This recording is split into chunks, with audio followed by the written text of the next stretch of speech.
नील और सवी नागराज के घर पहुंच जाते हैं, लेकिन उसकी पत्नी मना कर देती है कि वो कई दिनों से घर नहीं आया है और दरवाजा बंद कर लेती है। लेकिन सवी को ये पूरी की पूरी बात झूठी लगती है, जिस वजह से वो खिड़की के जरिए अंदर झांकने लगती है और सवी का शक सही होता है, क्योंकि नागराज घर के अंदर ही छिपकर बैठा होता है और वो अपनी पत्नी से लड़ते हुए कहता है कि इस बार मैं रिद्धि को नहीं छोड़ूंगा, वो हर काम करूंगा जो उस दिन नहीं कर पाया था। यानी नागराज रिद्धि का रेप करने की कोशिश करना चाहता है। ये सुनकर सवी का गुस्सा 7वें आसमान पर पहुंच जाता है, जिसके बाद वो घर में घुसकर नागराज को मारने लगती है। तभी नागराज सवी को एक जोरदार थप्पड़ मारकर घर से भाग जाता है और फिर सवी भी उसके पीछे भागती है और उसे पकड़ लेती है।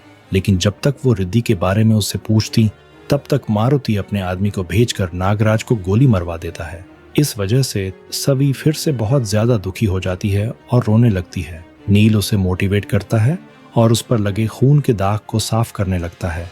इतने में ही वहां मांजरेकर आकर दोनों से सवाल जवाब करना शुरू कर देता है और तभी नागराज की पत्नी मांजरेकर के सामने सवी के खिलाफ गवाही देने आ रही होती है, जिससे सवी को जेल भी हो सकती थी। लेकिन नील पहले ही उसकी पत्नी को धमका देता है कि नागराज कोई आम आदमी नहीं था, वो भी एक क्रिमिनल था।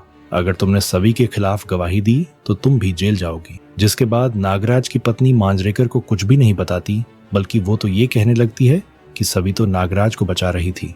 दूसरी तरफ मारुति रिद्धि को सवी के खिलाफ भड़का रहा होता है और उससे एक नाटक करने को भी कहता है, ताकि सवी जल्द से जल्द स्विट्जरलैंड जाकर ब्लैक मनी को हाइड करे। इसलिए वो फिर रिद्धि की टॉर्चर वाली वीडियो बनाकर सवी को भेजता है, जिसके बाद सवी फिर स्विट्जरलैंड जाने को मजबूरी में तैयार हो जाती है। आपको क्या लगता है, क्या रिद्धि भी अब इन किडनैपर्स के साथ मिल चुकी है?